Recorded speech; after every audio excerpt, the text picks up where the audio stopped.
Welcome to Beachview. I'm Bob Maxson, President of California State University, Long Beach. My guest today is Dr. Barry Munitz, Chancellor of the California State University System.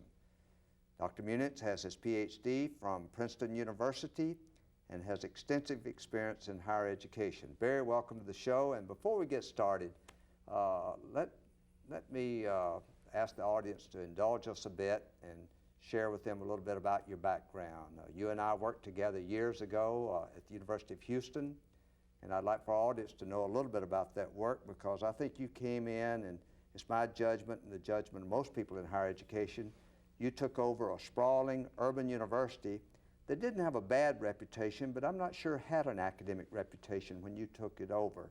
And you turned it into what was considered by many as one of the best, or if not the best, urban universities in the country.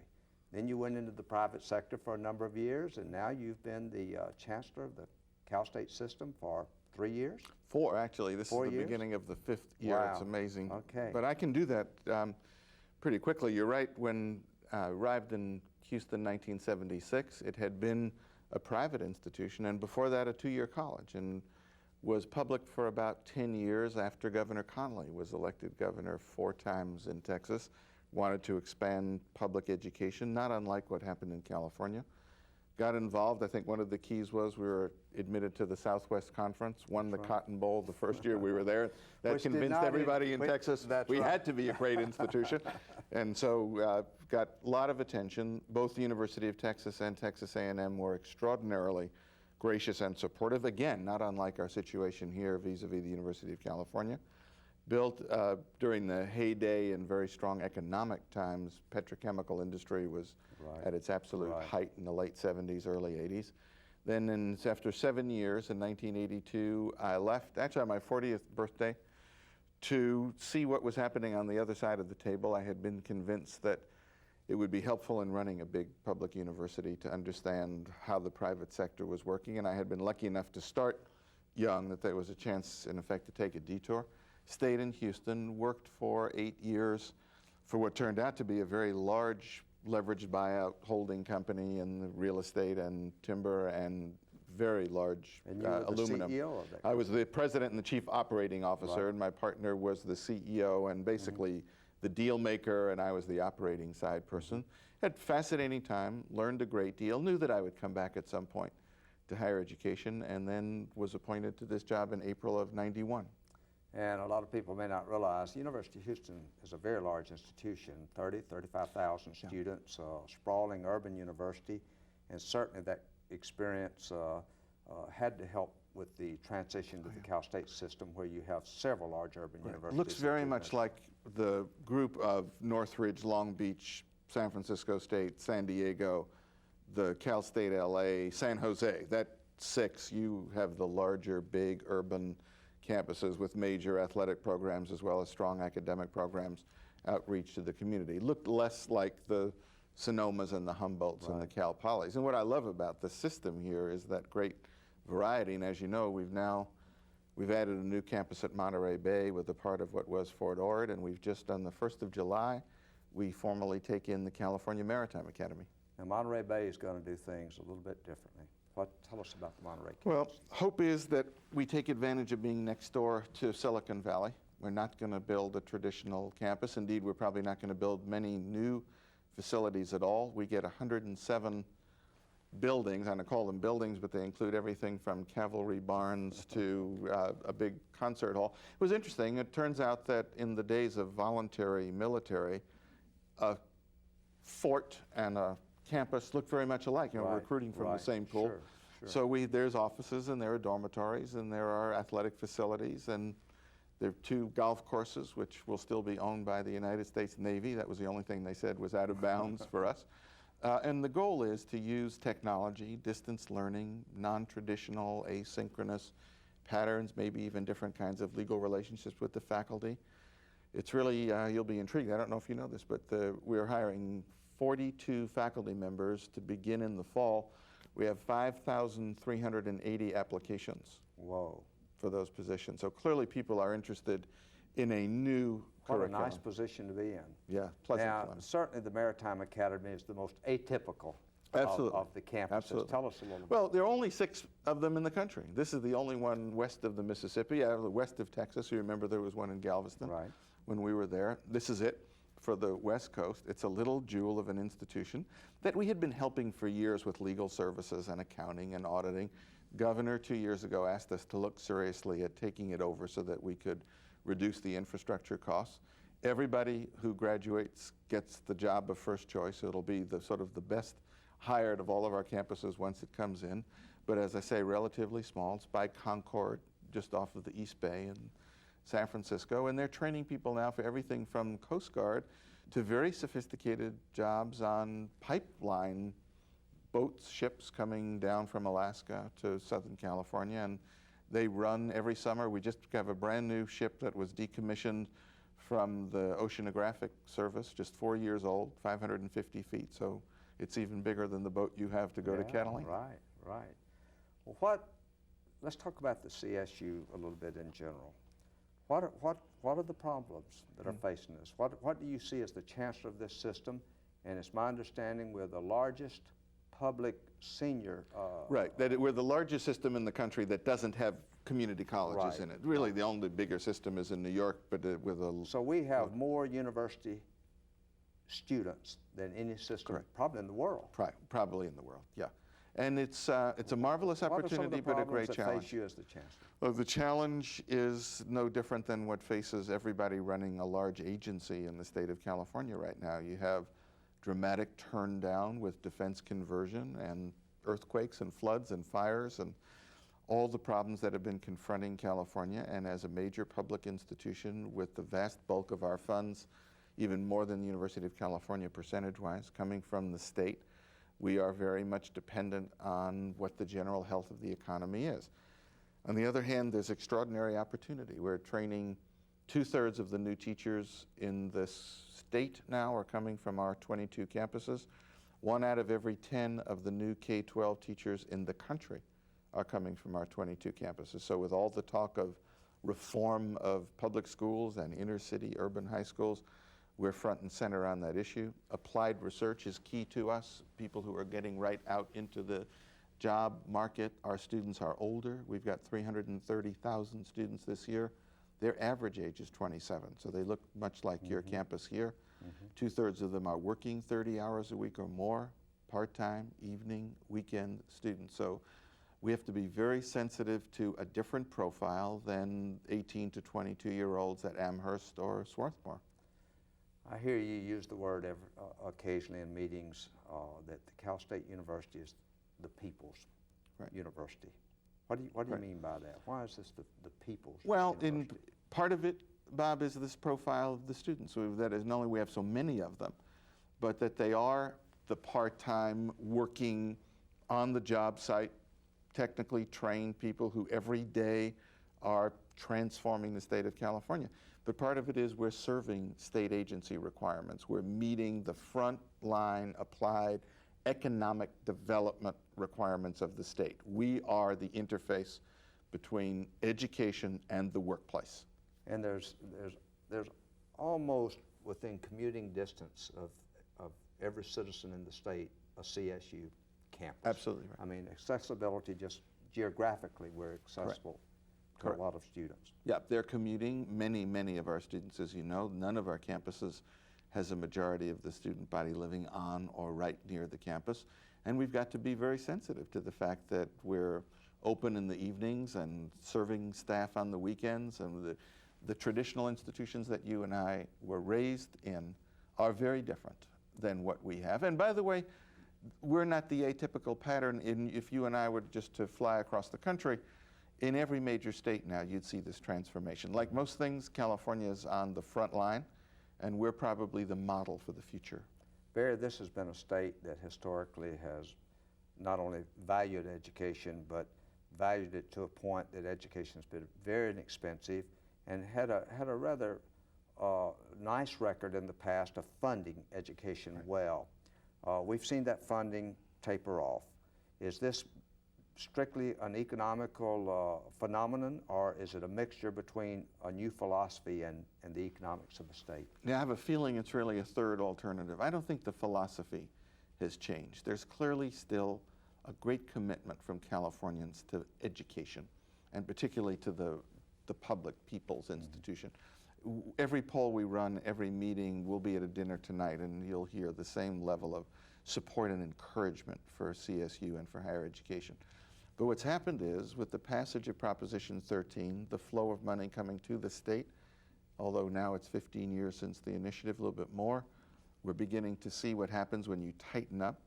And with the passage of initiative and referenda like 98, which lock up the expenditure side, and great concern about health and welfare, and great concern about corrections, by the time you get to us, there's relatively little left. Rand Corporation just did a study that shows that if nothing changes in this pattern, 10 years from now, there's no money left for higher education, even though there'll never be a debate about the philosophy and people will still be committed to the institution. That's the sadness of it. So that's sort of the long-range outlook. The most recent thing that we've sort of heard argued in the halls of Sacramento are sort of the education versus prisons, or schools versus prisons. Right. You spend a lot of time in Sacramento by the nature of what you do as Chancellor of this huge system. What's the mood towards the university in Sacramento? Are we liked in Sacramento, or what? Frank, we are basically liked, but what's scary is we're hardly on the radar screen. And maybe that's better than being in the middle of the bullseye of the target. But in some ways, it's not. As you know, and wherever and whenever time people are actually watching this tape, the one thing I know for sure is life in Sacramento won't be any more organized than it is at this moment while we're talking. You've got this dramatic transformation in the assembly leadership, term limits, dramatic change in voter registration profiles coming up just as term limits kicks in. Staff's been cut dramatically. People don't realize that the term limit not only limits people's service, but took about 40% of the staff away.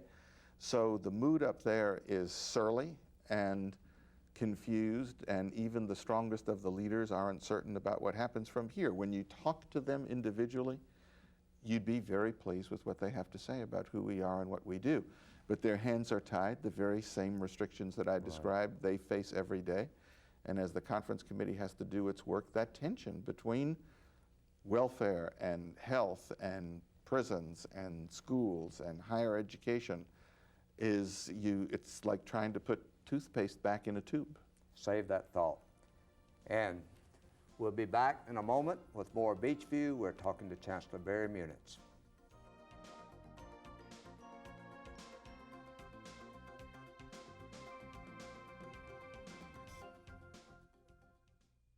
Everyone has their own idea of a hero. Magic Johnson. Arnold Schwarzenegger. Mr. Neal. My hero, Gloria Stefan. Martin Luther King. Mr. Hope. These are teachers, but to the kids they've reached, they're heroes. They've given them hope. They've given them choices. They've changed their lives. Well, the children are the heroes. The most fulfilling thing is watching a child succeed. I just like to help them make their dreams come true. Teachers have the power to wake up young minds, to be heroes, to make a difference. Reach for that power. Teach. If you want to make an impact on our future, call 1-800-45-TEACH. Mr. Wilkins. Mrs. Eisenhower. Mr. Adler. Be a teacher. Be a hero.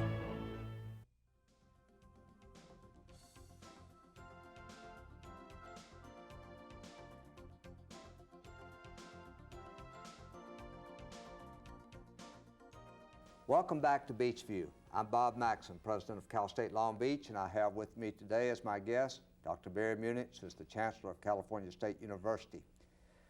Barry, let's talk a little bit about Cal State Long Beach. You have 22 campuses under your supervision. You manage a workforce that's one of the largest workforces in the state of California. You manage between 300,000 and 400,000 students. What's your perception of things at Cal State Long Beach, and from your perspective in relationship to the other campuses, how do you view this campus? Well, it's my sense that you're poised here to take a quantum leap, both in terms of quality and in terms of focus. I mean, it's key, listening earlier to the economic pressures, that none of our campuses will be able to do all things for all people. And we have two very different styles of campus between the large urban institutions, we named about 6 of them, and the smaller, more rural, more traditional 18 to 22-year-old group, and both of them are terrific. But what you've been able to do here in the year or so that you've been here, and building on what Kurt had left and the strong people who are still here, is to make some tough decisions about where you want to make your investments in the future, and that's going to pay off dramatically. The ways in which you've been able to focus on the strong programs and the tie to the community. I was just telling you, coming in, walking and looking at new periodicals coming in the mail in the last 48 hours, got those beautiful full-page ads, really reaching out to those of strongest high school graduates, and something that we did together in Houston will make a big difference here, to be able to say to high schools, not just locally, but across the state, that if you're interested in a cutting-edge, sophisticated, quality education, don't just be mesmerized by the traditional Ivy League schools like the one that I went to, that there is a terrific public institution in Southern California that knows how to handle students who are very strong and want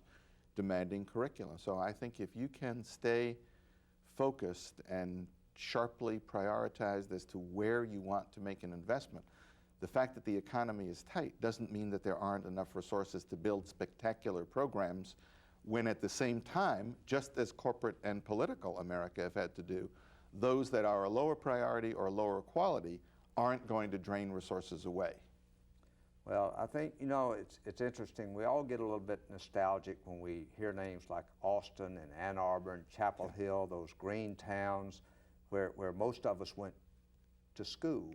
But many of us believe that maybe the most important education of the future is going to be urban education in these huge, dense urban centers where there are real people with real social, political, economical, health problems, and they're going to look to their universities to solve those problems. And a university is not going to be an abstract to these people. Well, look where people are living. I mean, even take the towns that you mentioned. The bulk of the population in the 21st century isn't going to live in places like Ann Arbor, Chapel Hill, Madison, and Austin. There'll be wonderful places to live in. There'll still be a number of them there, and they'll be very happy. But the bulk of the people in this country are going to live around Los Angeles and in and around New York City and in and around Chicago and in and around San Francisco. And those campuses, and by the way, I mean, you've got another marvelous model in UCLA, I mean, which to me, as you know, is a very reasonable status to aspire to, and Chuck Young has done a spectacular job. And so you'll have Long Beach, UCLA, sort of serving the strongest of the people who not only want academic training, but who want to be absolutely certain that when they're out in the workforce and when they're adults with a family, that their own training has prepared them for that lifestyle and those life conditions. Right. I remind our people occasionally that within a 20-mile radius of this campus, there are 5 million people. And it's really amazing. With needs, it is amazing. And this campus, there's so much opportunity to give something back to those people who've supported these campuses so well. Speaking of support, how important is the private sector? Tell us, you were very successful when you were at the University of Houston in fundraising. In fact, I thought that was the margin of excellence, the margin of difference when you put that campus sort of over the top academically. I thought the way you did it, part of that was your ability to raise money. Well, I don't believe that public higher education in this country will ever achieve excellence on tax public dollars alone. It's sort of designed to keep us at an average level. That's the base. You'll get the base. There were days in which that was not true. I mean, in the heyday, sort of the post-World War II GI Bill, the Sputnik atmosphere in the 60s, when you really could look to state legislatures to build the University of Michigans and the Berkeleys and the UCLAs. And that's not going to happen anymore. The state will give us the core, but to go from the core basic service to the extraordinary quality that those 5 million people in this campus radiance will need means we have to establish all kinds of public-private partnerships, not just in terms of raising money. I mean, we raise money for our alumni, we raise money from foundations and corporations, but I think equally important will be a whole host of entrepreneurial activities where we earn money as well as raise money, and where we enter public-private ventures and we provide our expertise. We're not going to be able to put up cash, but we're going to be able to put up what some would call sweat equity in a corporate environment, and what we would call intellectual property for higher education. And whether it's building public-private partnerships on land we own, or whether it's providing faculty who develop software for these extraordinary new technical networks that are emerging in the country, we're going to have to both raise and earn the pieces that go with what we're sent from tax dollars and what we're sent by students and their family and student and fees. And those four walls will build the economic support for greatness. Fundraising is not easy, as you well know. I think people on the outside... You make it look easy, but most people don't find it easy. As you well know, it Right. is not easy, and you have been very successful as a fundraiser, as well as the chancellor of this system, but especially when you ran a campus where you had a product right there you could bring people to. We raised at this campus this past year about $21 million from the private sector.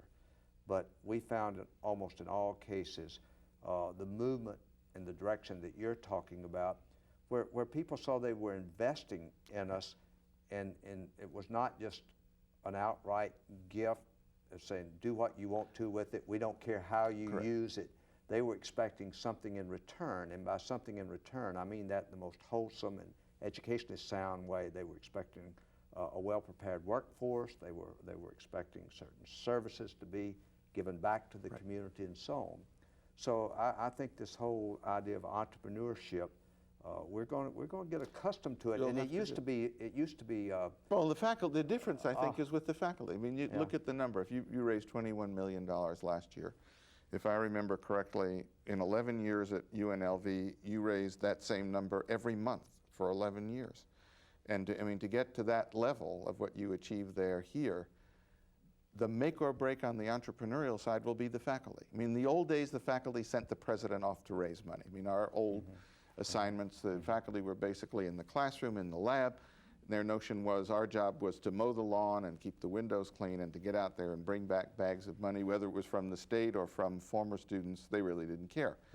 Now they have to be the core of this fundraising activity, and you and I both know we bring them along with us. We'll be with them whether it's the function tonight or wherever we go.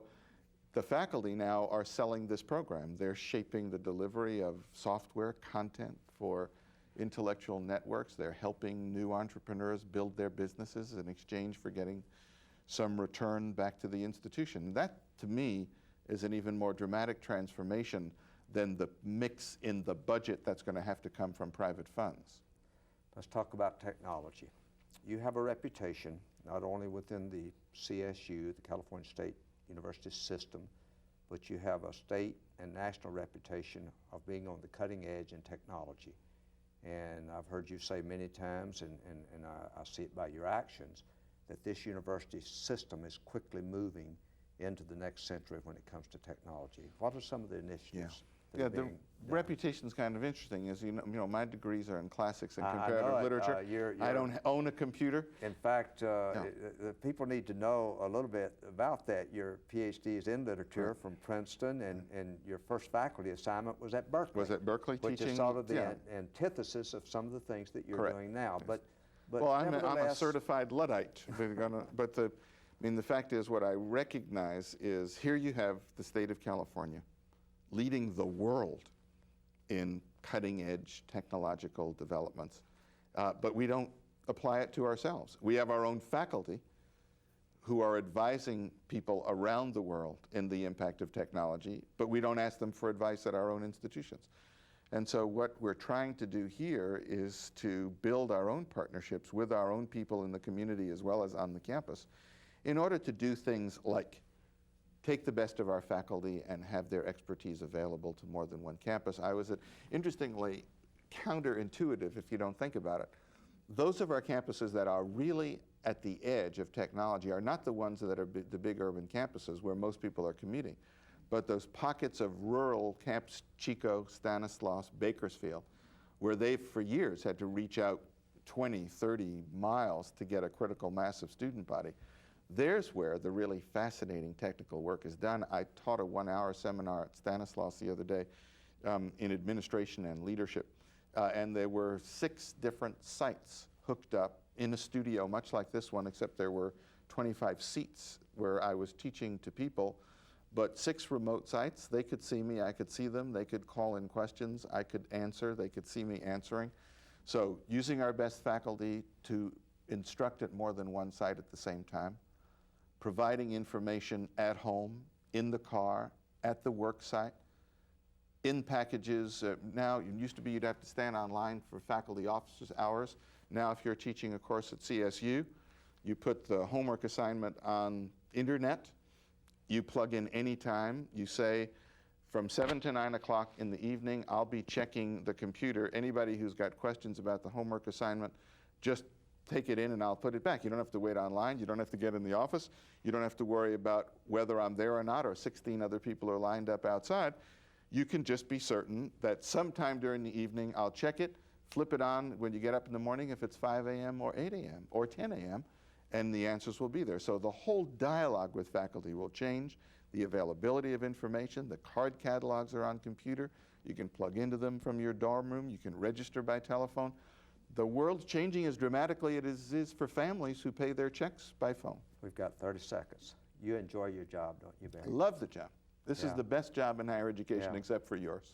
Well, I know you enjoy it, and it's evident. It's been evident on this program, and I was interested in reading a profile of you in the paper, a very generous profile of you recently in one of the Southern California newspapers, and they asked you what's the most difficult thing you've had to do since you became chancellor, and you said pass the California driving test. That's right. And I knew then that was a man that loves his job. Right. Chancellor Munitz, thank you for being with us, and thank you for joining us on Beachview. I'd like to say a special word of thanks to Matt Kaplan, head of Cal State Long Beach Television, my assistant Tony Barone, but a special thanks to you for watching, and we'll see you on the next edition of Beachview.